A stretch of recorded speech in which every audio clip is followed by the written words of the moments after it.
Egaa daawwattoota keenya sagantaa Marii Addaa Kutaa 2ffaa qopheessinee turre irratti Obbo Sulxaan Qaasim waliin turtii goonee turre bakkuma sanarraa itti fufnee waa'ee dhimma walgahii muummicha ministeeraa paartilee waliin taasisaa turan irratti waan sana irratti bal'inaan ibsannoo kennaa turanii. Haaluma kanaan mee Obbo Sulxaan achirratti paartileen Oromoo hagam takkatu hirmaatanii ati gaafii addaa dhimma Oromoo qofa laallatu jechuudha. Paartileen Oromoo hirmaatan hagam takka ati immoo akkamitti waa'ee dhimma Oromoo erga du'a artista Hacaaluutiin booda hooggantoonni hangafa ta'an hooggantoonni paartilee hangafoota ta'an mana hidhaa keessa jiru waan adda addaa kana kaastee gaafattee jechuudha. Mee jara kam hagam takka irratti hirmaatanii jarri kaan maaliif waan akka gaafii akka gankee kana gaafachuu dadhabanii laata moo gaafatanii jiran laata waan kana daawwattoota keenyaaf mee ifa nuu godhe asirratti. Egaa paartileen achirratti hirmaatan ni jiru. Paartileen Oromoodhaa ni jirani. Garuu paartileen achirratti hirmaatan Oromootiin ala jiranillee hedduu waan ta'aniif carraan namootuma muraasaaf kenname. Actually paartilee gara 76ti waliigalatti boordiin filannoodhaa galmeesseetiin beeku. San keessaa paartileen irra caalan hirmaataniitiin jiran jedheetiin yaada. Kanaaf hundaafuu carraan kennamuu dadhabamuu mala. Sababa saniin taagaa hagammaa just naasa'ini. San bira darbee I think namoota hedduu carraan argamne. I think wanti guddaan sanna fakkaata. Sababa carraan bal'aan hin turiniif namoonni hedduun achirratti haasa'uu hin dandeenye san jedheetiin yaadaan. Ati gaafii kana gaafachuu keetiif jechuun wanni addaa waa takka wanni sirratti dhiibbaa uume takka illee waa ni jira latamee daawwattoota keenyaaf. Egaa ani hagammaatitti wanti narra ga'e hin jiru. Anis narra ga'e jedhee hin yaadu. Maaliif yoo jettee ani gaafiin gaafadheetiin jedhe gaafii mana gaati. Muummichi ministeeraatis yeroo sanitti ajandaan ala kaafte kan jedhu deebisan malee wanti addaa dhiibbaa narra ga'e hin jiru. Yoo rakkoon gahullee taate namni sirbaa bahee morman dhawifatu jedhan nuti qabsoof baanee. Egaa qabsoof baaneetiin hin jenne waan qabsoon sun gaafatu hunda gumaachuudhaaf qophiidha. Sadarkaa san garuu ni gaha jedhanneetiin garuu hin amannu yeroo ammaatti. Haa ta'uuti waan Oromoon waltajjiiwwan argaman irratti mirga ofiitiif gaafachuun barbaachisaadha jedheetiin yaada. Paartilee morkattoota Oromootis paartileen biraatis waltajjiiwwan akkanaati irratti quuqama uummata isaanii gabbaasaniitiin haasa'uun barbaachisaadha. Waltajjiiwwan akkanaatitti maaliif carraawwan argamaniitiin jedhan irratti yoo ittiin fayyadamin uummanni borus gaafii isaan gaafatuun isaa hin oolu waan ta'eef uummata sanilleef gaafii san quubsaadhaan deebisuudhaaf waltajjiiwwan akkanaa akka gaariitti itti fayyadamuu qaban jedheetiin yaada. Dhuunfaadhaan dhiibbaan narra gaheetiin jedhee hin jiru yoo ka dhufullee taate walumaan ilaalla.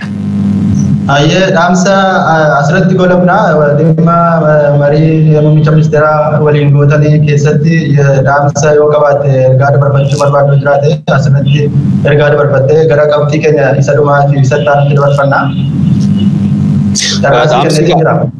Tole dhaamsi dhimma waltajjii paartilee jidduu gaggeeffamaatiin jiru marii biyyoolessaa kanarratti bu'aa qabeessummaan isaa ammallee irra jala sararameetiin kaa'amuu barbaachisa. Paartileen dhimma biyyaati irratti haasa'uun isaanii barbaachisaadha. Dhimma biyyaati irratti yoo gatta'aniitiin haasa'uu danda'an taate garaagarummaan isaan jidduu jiru maalii kan jedhu sirriitti adda baafachuu danda'u. Bakka garaagarummaan jiru erga adda baafataniitiin jedhan ijjennoo isaaniitiin kan itti fufanii kaan immoo garaagarummaan isaan jidduu jiru salphaa akka ta'e hubachuudhaan furmaata isaatiilleef kallattii sanillee hojjechuu ni danda'ani. Paartilee waliin haasa'uun diidarraa wal dheessanii diidarraa wal qeeqaniitiin jechuun barbaachisaa. barbaachisaa miti waltajjiiwwan biyyoolessaa akkanaa kun barbaachisaadha. Haa ta'uutii waltajjiin akkanaa kun gaa successful ta'uudhaaf bu'aa qabeessa ta'uudhaaf hunda galeessa kan ta'ee fi haalli biyyattii keessa jirtulleen tasgabbaa'uu qaba. Tasgabbii san fiduuf immoo hooggantoonni paartiilee adda addaa sababa adda addaatiin hidhamaniitiin jedhan hiikamuun isaanii barbaachisaadha jenneetiin amannaa ergaan nuti mootummaatiilleef dabarsinu uummata keenyalleef dabarsinu kana waliin haasa'uun barbaachisaadha. Waliin haasa'uuf garuu immoo ardaan dimokiraasiidhaa bal'achuu qaba. Haala amma keessa jiru kanarraa haala fooyyatti bahuu qabna. Kallattii saniin deemamuu qabu jedheetiin yaada. Mootummaadhaafis dabarfattee jechuudha dhaamsa waan dhaammattee jiraatan akka uummataatti kaastee jettee amma.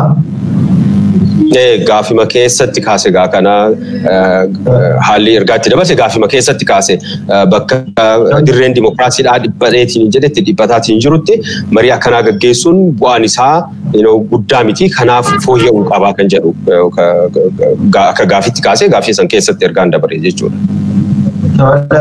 Ulfaadhuu galatoomii amma gara qabxii isa lammaffaa keenyaatti dabarfannaa. Qabxii lammaffaa keenyas addaa ministeerri fayyaa mana marii bakka bu'ootaatiif dhaamsa waa'ee filannoo irratti gabaasa dhiyeessee jira.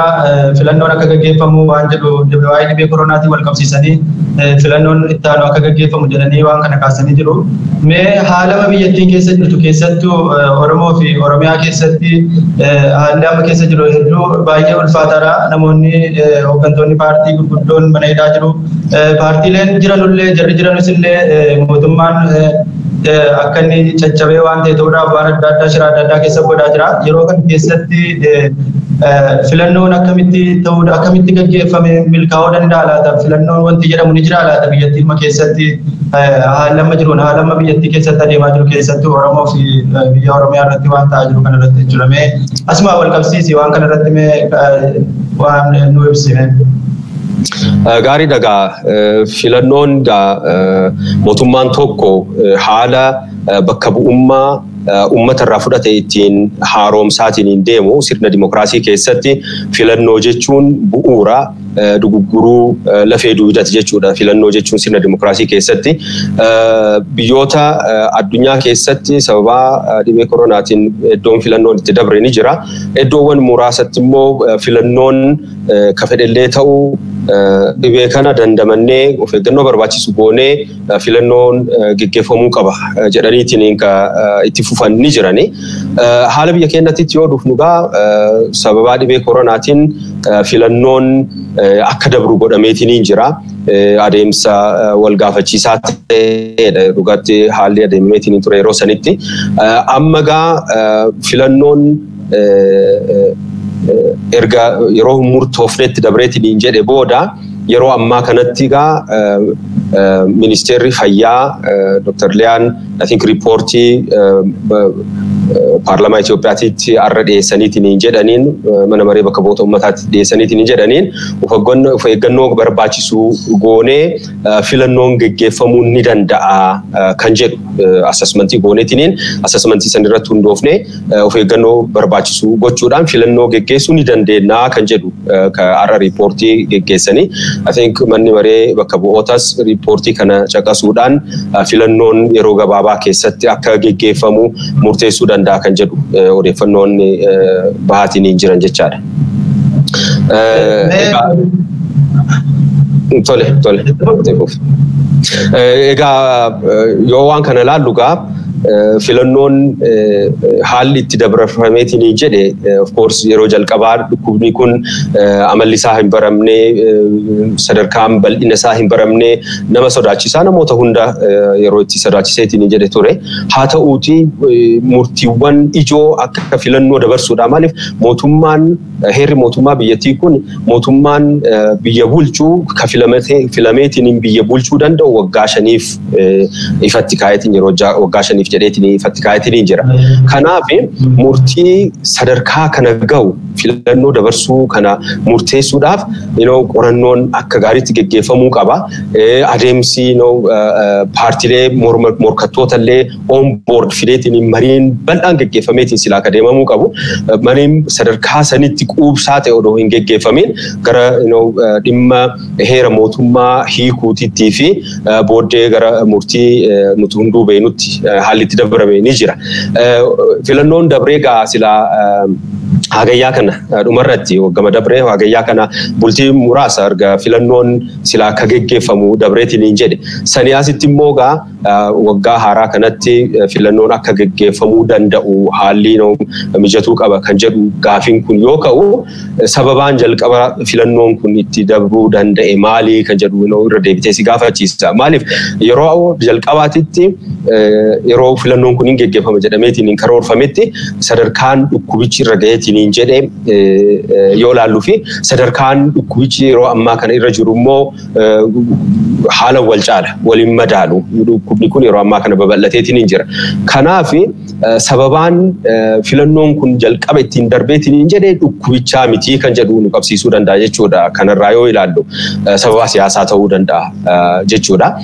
Gama biraatiin gaa mootummaan naannoo Tigraay adeemsa murtii filannoo yeroo murtaa'iniif dabarsuu kana fudhachuu dhabuudhaan kallattii ofiitiin deemee heera mootummaa ofii fooyyessee seera filannoo baasee boordii filannoo mataa ofiitii ijaareetiin filannoo geggeesseetiin jira. Heerummaan boordii filannoo ijaaramee filannoo geggeessuudha still beektoonni irratti wal mormanii haa ta'uuti filannoon darbuu hin qabu kan jedhu ejjennoo qabatanii filannoo geggeessanii jiran. Kun gaa kan mul'isuu danda'u filannoon geggeeffamuu ni danda'a ture kan jedhudha.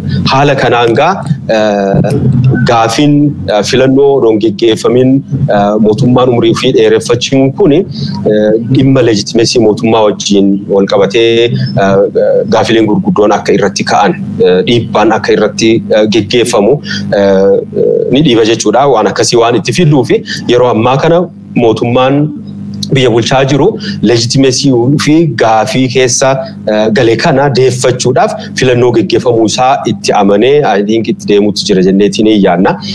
Haala biyyattii keessa jiruun filannoon yeroo ammaa ni geggeeffamu hin geggeeffamu kan jedhu irratti filannoon yeroo ammaa hin geggeeffamu garuu ji'oota muraasa booda maybe waggaa gara dhumaatitti ta'uu danda'a. Geggeeffamuu danda'a. Hanga sanitti gaa biyyattiin haala itti tasgabbooftu irratti hojjechuun dirqama ta'e jedheetiin yaada.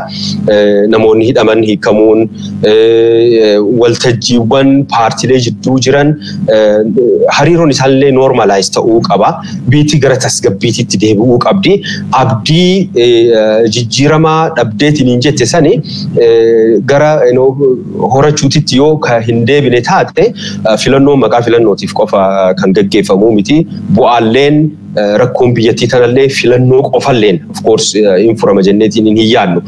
Filannoo dura mariin bal'aan geggeeffamuu qaba paartiilee jidduu, abbootii irtaa jidduu, abbootii gahee qabeessota dhimma ilaalu jidduu mariin bal'aan geggeeffamee dhimmoota filannoon dura xumurachuu qabu hedduutu jira waan ta'eef dhimmoota san xumuranne dhimmoota immoo ijoo ta'an ka filannoo booda mootummaan uummataan bakka buufame mootummaan uummataan filame jijjiirama kana of dura tarkaanfachiisuuf barbaachisu jedhaman mootummaan eega filameetiin filannoon geggeeffameen booda ka mariin geggeeffamu ta'uu danda'a. San dura garuu dhimmoonni ijoon biyyattii tasgabbeessuudha. Namoota hidhaman seeran hidhaman hiikaniitiin akka marii irratti hirmaachuu danda'an gochuudha. Qeerroowwan akka malee gidirfamaatiin jiran kana gadhiifamaatiin jiru nageenyaatitti akka deebi'an dhimmoota akkanaa kana dursa mijeessuun barbaachisaadha. Bakka dhimmoonni kun mijaa'initti bakka tasgabbiin guutuu biyyaatitti hin deebi'initti filannoo gaggeessuun xiqqoolfaachuu danda'a. Sababa kanaan gaa dhimmoonni kun dursa argachuu qaba jedheetiin yaada. Akka paartii morkataatitti illee dhaamsi mootummaatiif uummata keenyalleef dabarsinu kana jechaadha. Garuu yaada tamma kaasirratti waan tamma kaasirratti mootummaan dirree dimokiraasii babal'isuu qabu hidhamtoonni hiikamuu qabu waan adda addaa kana kaastee kaate jechuudha. Garuu kanarratti mootummaan waan kana gochuudhaaf mootummaan kun hoggaatti ilaaltu jechuudha. Akka yaada keetiitti hoggaa ilaaltu waan kanaaf eeyyamamaadha. Mootummaan yeroo adda addaatitti namoonni hidhamaniitiin jedhan seera cabsaniitiin hidhamanii adeemsa seeraatiin itti deemaa jirraa kan jedhu. Yeroo kanatti namoonni akka ejjennoo kennatitti namoonni seera cabsaniitiin jedhan namoonni akka dalaganiitiin jedhan hidhamuun isaanii shakkii hin qabu hidhamullee qaban jenneetiin yaana. Garuu namoonni yeroo ammaa kana to'annoo seeraa jalatti seenaniitiin jedhan dhuguma seera cabsaniitii dhuguma akka hojjetaniitii kan jedhu stiil gaafii guddaa keessa kan galchuudha. Namni seera cabsee gaafatamuun isaa sirriidha. Har'allee borullee ejjennoo kenna kan deeggarru. Haalli amma itti deemaa jirru garuu riilii waan san qabatamaan kan mirkaneessuu danda'amu kan jedhu wanti gaafii namatti kaasu hedduun ni jira. Mootummaan ejjennoo amma dura ibseetiin jedheen waan harka dhimma namoota to'annoo seeraa jala seenaniitiin jedhanii hanga dhumaatitti seeraan hordofnaa kan jedhu ejjennoo akkasii calaqqisaatiin jira. Nuti garuu har'allee waamicha kan dhiyeessinu namoonni kun hiikamuun isaanii biyya tasgabbeessuulleef bu'uura uf durammoo filannoo yoo kan gaggeeffamu taate filannoon sunillee akka gaariitti akka gaggeeffamuu fi uummanni qalbii tokkoon akka filannoo ofii gaggeeffachuu danda'ullee kan dandeessisu dirree siyaasallee bal'isuu danda'a waan ta'eef wanti sun dursa hojjetamuu qabaa jenneetiin dhaabna. Murtiin ultimately ka mootummaa ta'a jechuudha. Isin akka paartii keessaniitti jechuun ibsa baaftanii waa'ee dhimma hidhamtootaa fi waa'ee Oromiyaa keessatti taateewwan amma ta'aa jiru irratti wanni isin gootan maaltu jira yoo jiraate waan kana daawwattoota keenyaaf akka ifa gootan barbaada. Yeroo duraa nuti dhibee kun akkuma seeneetiin filannoon dabarfamuu eegaletti dhimmi kun ijoodhaa dhimmi kun salphatti dabarfamuu hin qabu adeemsi deemamaatiin ture heera mootummallee kan cabse wanti sun sirreeffamuu qabaa filannoon salphatti dabarfamuu hin qabu ture murtiin mana maree federeeshinii illee rakkoo qabaa kan jedhu ibsa ejjennoo baafneetiin ture filannoo dabarfamuu kana mormineetiin jechuudha. Erga Haacaaluun akka hin taanetti jalaa wareegamee ajjeefameetiin jedhe booda dhugatti dhimmi nageenyallee gabbahaniitiin biirootti deemaniitiin hojii ofillee geggeessuudhaaf communicationillee yeroo dheeraadhaaf cufameetiin ture. Garuu sababaa kanaan wal arganiitiin mari'achuu fi dhimma biyyallee marii geggeessullee haalli itti dadhabame ni jira. Yeroo communication as deebi'eetiin jedheen asi of course nutis ejjennoo kenna waltajjiiwwan adda addaati irratti ibsachaa ajjeechaan uummata keenya irraa akka dhaabbatu namoonni seeran ala namoota ajjeesaniitiin jedhan lubbuu namaa dabarsaniitiin jedhan seeran gaafatamuu akka qaban qabeenyi uummata keenyaa manca'eetiin jedhe bakka buufamuu akka qabu yaada keenya waltajjiiwwan adda addaati irratti dabarfataatiin turre uummanni keenya nagaa argachuu qaba qe'ee ofiitii irratti ajjeefamuu hin qabu ejjennoo amma durallee dabarsaatiin turre jechaadha. Tole Obbo Sulxaan guddaa galatoomee yeroo keenyas waan nu jalaa deemaa jiruuf mee yaadota amma kaaste kana irratti yaada furmaataa nuu kenniiti dhumarrattis immoo yeroo sii kennitanii dhaamsa dhaammattee haala filannoo kanaa wal qabatee waan jiru irratti akka nu dabarsitee jettuun barbaada yeroo nu qabnu hedduu baay'ee gabaaf dhugatii taate. Mee amma yaada furmaataa naa ibsime. Yaadni furmaataa ijoon dirree dimokiraasii dhiphateetiin jedhe kana deebisanii bal'isuudha. Deebisanii bal'isuuf immoo hojii jalqabaa kan ta'u namoota morkattoota paartiilee morkattoota hooggantoota hidhamaniitiin jedhan hiikuudha.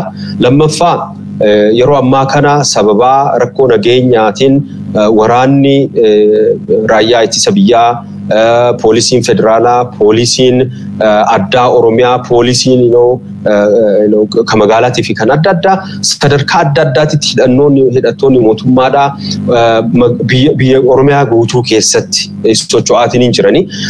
Wanti kun uummata keenyaaf tasgabbii hin kennu.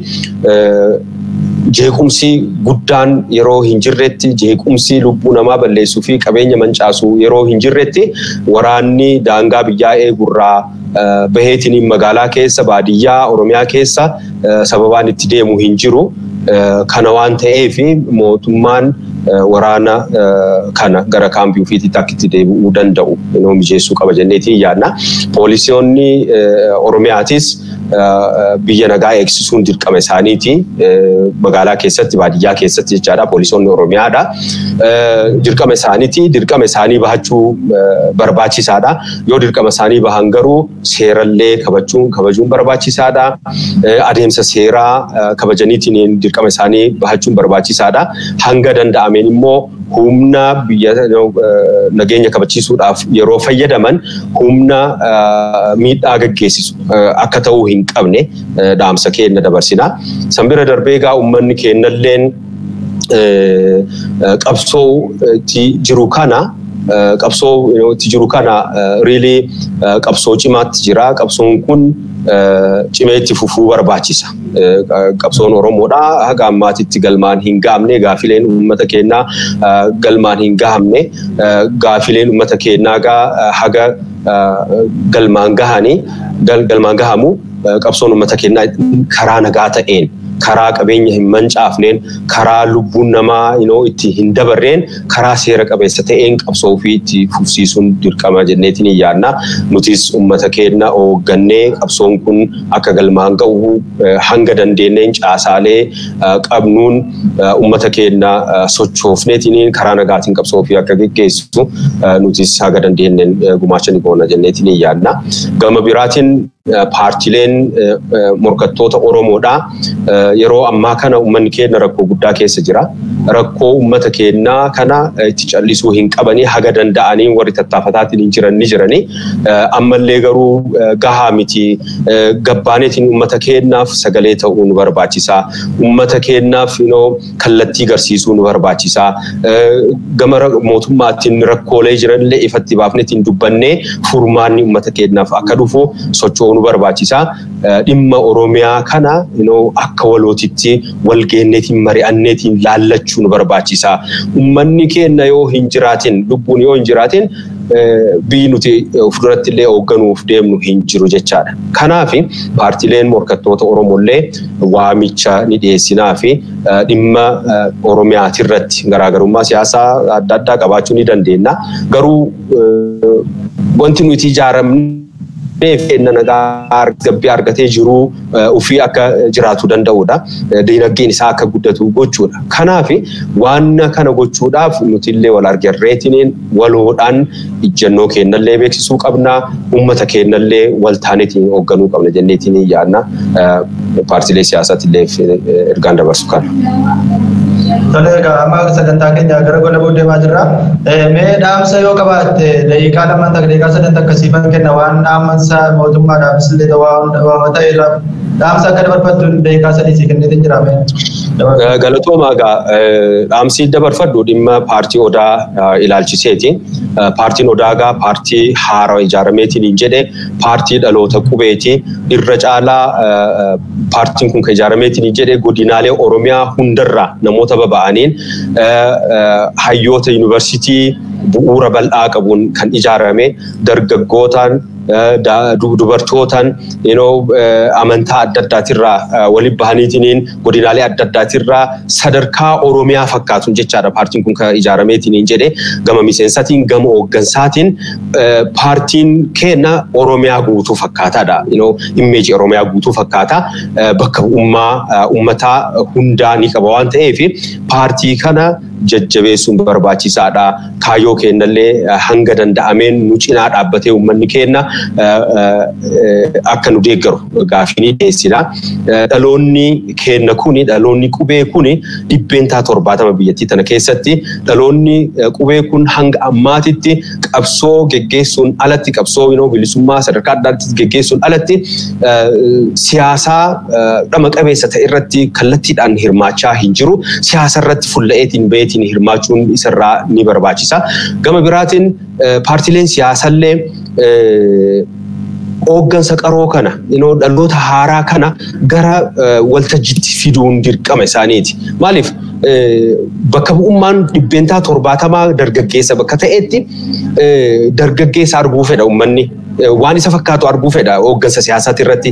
Kanaaf uummanni keenya yookaan dargaggoonni keenya siyaasatti sirriitti hirmaachuu isaan barbaachisa. Sagalee namni biraa akka ta'uuf eeggachuun barbaachisu mataa isaaniitti hirmaachuu barbaachisa. San bira darbee immoo paartileen siyaasaa biyyattiin tun qabdu keessattuu Oromoodha. Dhaloota qubee kana of jalatti sirriitti hammatanii sadarkaa hooggansaatitti dhufuu qabanii yaada haaraa, dhiiga haaraa isaan barbaachisaa jenneetiin akka waliigalatti yaadna. I think paartileen sadarkaa adda addaatitti hojii guddaa hojjechaatiin hin jiranii garuu sadarkaa hooggansa olaanaatitti dargaggoota illee fiduun barbaachisaa jenneetiin yaadna. Nuti wanti adda godhu mataa miilatti hooggansi kenna irra caalan proportionally kan bakka bu'ameetiin jedhe dargaggootanii dhaloota qubeetiin dhaloonni qubee kun immoo of duree biyyaatiif kan abdii ta'e haga ammaatitti illee falmeetiin kadhiiga ofii gannaqeetiin injifannoowwan haga ammaa uummanni keenya gonfateetiin jedhe argamsiisedha. Dhaloonni kun immoo bakka bu'ummaa gahaa paartilee siyaasaa keessallee ni barbaachisa jenneetiin yaadna. Dhaloonni kun immoo mataa marachuu hin barbaachisu fulla'eetiin bahuu barbaachisaa kan jedhu siyaasarraa dheessuun namoonni biyyaa fi yaanne namoonni siyaasaa daldala godhatan akka itti taphatan gochuu danda'a waan ta'eef rakkoon uummata keenyaa immoo hin furamu. Rakkoon kun akka furamu abbaa itti taanee siyaasaa abbaa itti taaneetiin hirmaachuu nu barbaachisa kan jedhu kanaan dabarsa. Ulfaadhoo guddaa galatoome Obbo Sulxaan yeroo kee aarsaa gootee sagantaa keenya kanarratti nu dhiyaachuu keetiif maqaa daawwattoota OIBtiin guddaa galatoome siin jenna. Egaan daawwattoota keenya sagantaa keenya Marii Addaa asumarratti mul'isirra sagantaa keenya Marii Addaa ittaanutti hanga walitti deebinutti turtii gaarii akka nu waliin gootan isin affeerra galatooma.